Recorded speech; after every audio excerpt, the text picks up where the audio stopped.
Hello everyone, welcome back to my channel. কেমন আছেন সবাই? আশা করি সবাই ভালো আছেন।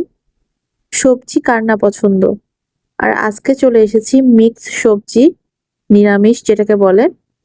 তো এই সবজিটা আমি কিভাবে রান্না করছি সবকিছু থাকবে ডিটেলসে। অবশ্যই পুরো ভিডিওর সাথে থাকবেন। তো প্রথমেই দেখতে পাচ্ছেন আমার পছন্দ মতো আমি বিভিন্ন রকমের সবজি কেটে নিয়েছি। এবার আমি এটাকে রান্না করব।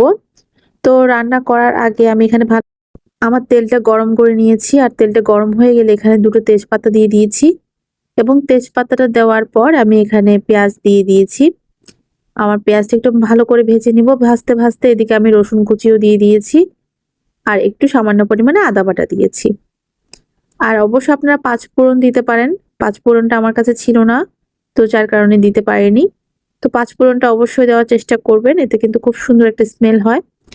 তো যখন আমার এটা প্রায় ভাজা ভাজা হয়ে আসবে, একদম ব্রাউনি ব্রাউনি হয়ে আসবে পেঁয়াজটা, ঠিক তখনই আমি আমার সবজিগুলো দিয়ে দিব।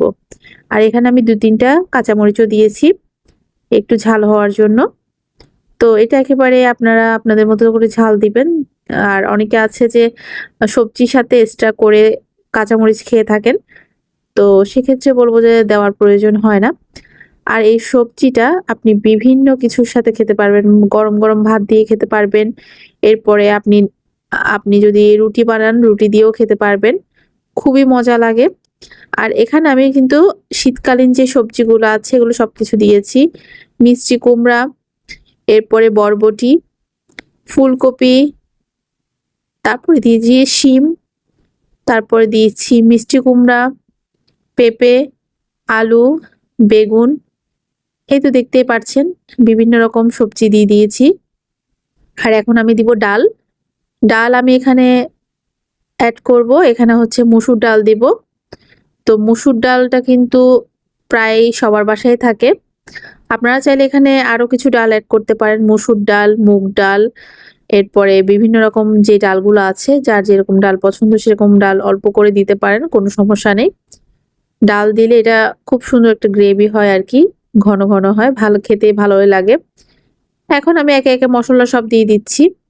এখানে প্রথমে দিয়ে দিয়েছি হলুদের গুঁড়া, এরপর ধনিয়া আর জিরে গুঁড়া দিব, আর সামান্য পরিমাণে লবণ দিব। এই হচ্ছে এখানকার মশলা। এখানে তেমন একটা মশলা দেওয়া দরকার হয় না। চাইলে অনেকে লাস্টে গরম মশলা দিতে পারেন, তবে আমি দিইনি, কারণ আমি বেশি করে ধনিয়া পাতা দিব। আর ধনিয়া পাতা দিলে কিন্তু খুবই মজা হয়।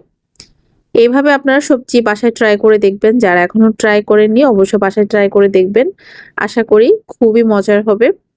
আর আমার এই সবজিটা কিন্তু অনেক বেশি মজা হয়েছিল যখন আমি বানিয়েছিলাম। তো এই যে দেখতেই পাচ্ছেন আমার সবজিতে থেকে একটু একটু করে পানি বের হয়ে এসেছে। এ পর্যায়ে আমি আরো একটু পানি দিয়ে দিব। পানি দিয়ে এটাকে ভালো করে রান্না করে নেব।